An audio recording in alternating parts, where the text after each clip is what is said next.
You know, for the longest time growing up years, you know, you hear about God and you hear about Jesus and you hear about different people's opinions on what's true and what's not true. You know, I got to a point in my own life where didn't really start to know what to believe. Basically living a life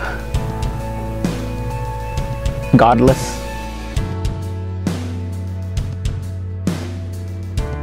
Because when I was 15 years old, my team manager, coach, who picked me up and sponsored me, Powell Peralta, one day he came up to me and said, oh yeah, he's all, man, Cab, you have this kind of like this Zen way of you.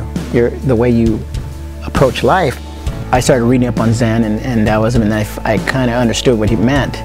You know, it's kind of just going with the flow of things and accepting life the way it is, and actually living kind of like a Taoist.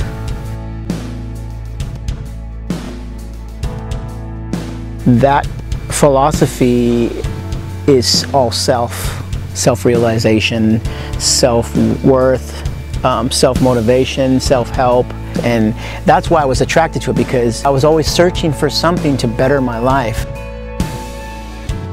There isn't any kind of godly creator, or it all deals with the now. You don't worry about the past, you don't worry about the future, it's all about what's going on now, and that really actually got me to become an atheist.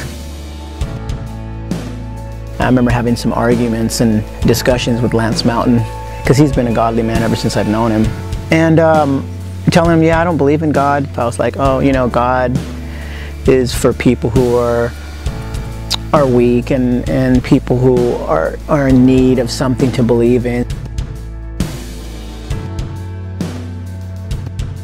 That self-pride really did keep me away from understanding that I needed Jesus in my life. When things are going great, God's way over here. You know, it's like, I don't need God. I'm doing this all myself. I'm a self, you know, running machine here.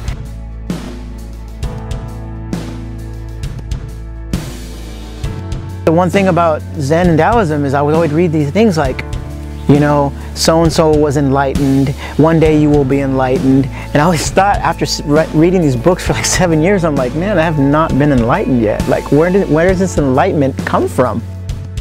And it took me to get broken down, like big time, for me to open my heart, because my heart was so hard that he softened it up, and just enough to seep in. And it wasn't until Jesus came into my life, and that was my enlightenment. You know, that's when I was like, whoa, okay, now I understand what they're talking about. It's like, I have been enlightened with the truth, you know, and what I was waiting for, it came, but it didn't come through Zen or Taoism, it came through Christ.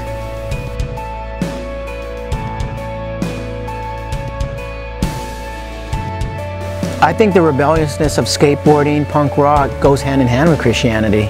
You know, being a Christian in modern day life today is probably the most punk rock thing that you can do, because it's not popular, it's not mainstream, and it's not something that people find comfortable, you know, because it is uncomfortable. Who's the biggest rebel that ever walked this earth? That was Jesus.